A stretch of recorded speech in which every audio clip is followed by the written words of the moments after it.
Hey everyone, welcome back to the channel. So today is prep day for the RX-8. Tomorrow we have a race event over at the Ridge Motorsport Park in Shelton.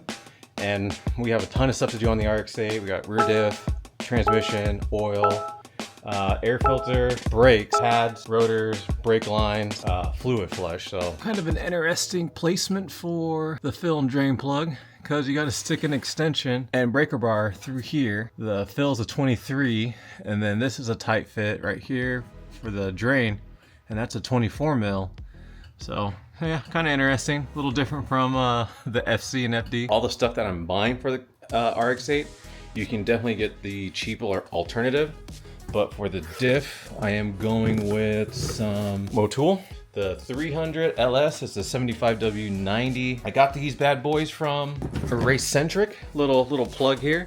Racecentric, they have you know, your racing needs, and you know, hit them up if you guys have any questions. They hooked me up with all these fluids to do everything here on the RX-8. Track debut, a very a baseline test to see like how the car feels. From the receipts I got from the previous owner, it seems like the diff and the transmission haven't been replaced yet, and we're at 78,000 miles. So this is probably the first time the diff and the transmission have been replaced. Now onto the transmission side. Drain, which is a 24, and then the fill.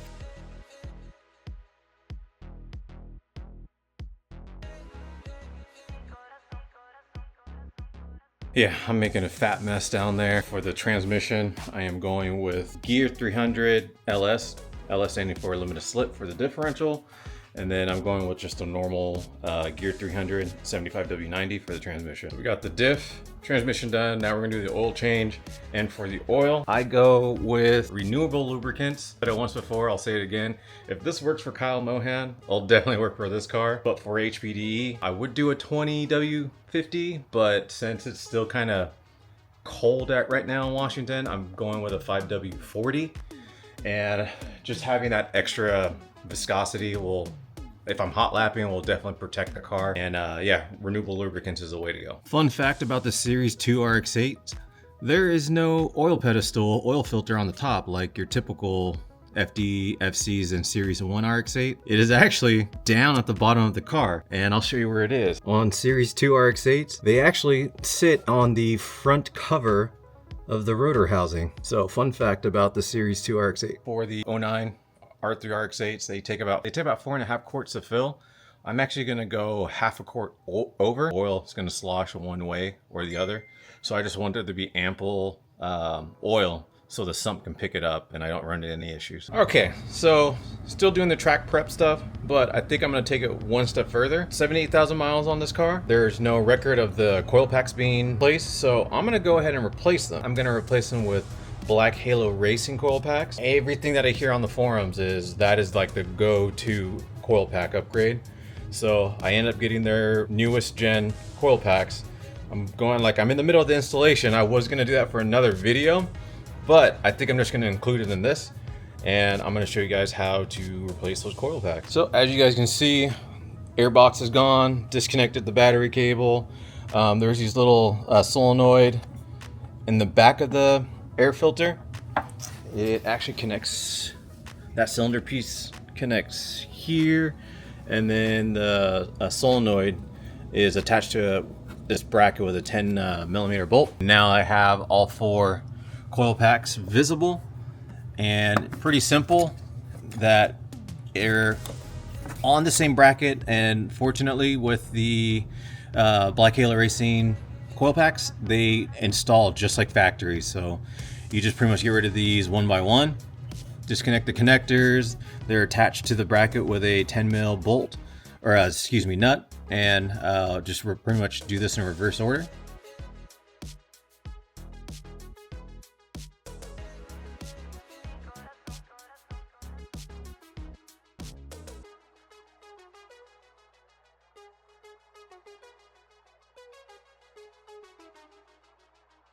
So here are the Black Halo Racing coil packs. Pretty sweet design with their logo here on the top and the bottom, but seriously almost like identical. And this is super beefy compared to the factory ones. So yeah, I'm gonna pop these in and get this over with. So I'm taking mine on just a little step further because on the FC and FD, they do a good job of like labeling which one's L1, T1, L2, T2. So I'm just taking a paint pen to this and then just putting these on here. So in the future, when I get ready to do plugs and wires, I know where they go. And since these still work, these are probably gonna be like my trackside backup. So I'm just gonna put these in the Black Halo racing box and then just bring it with me anytime I go to the track, just in the event that my coil packs fail, I can put these in and still get back home. So I've been watching this incredible YouTuber. His name is Matt Hoffman, and the guy's been racing RX-8 for like a decade now. And he had a episode about spark plugs. And originally when I got the RX-8, the electrode on it was gone. So I don't know if it'll zoom in on that, but there's a little piece that like sticks out where the arc happens.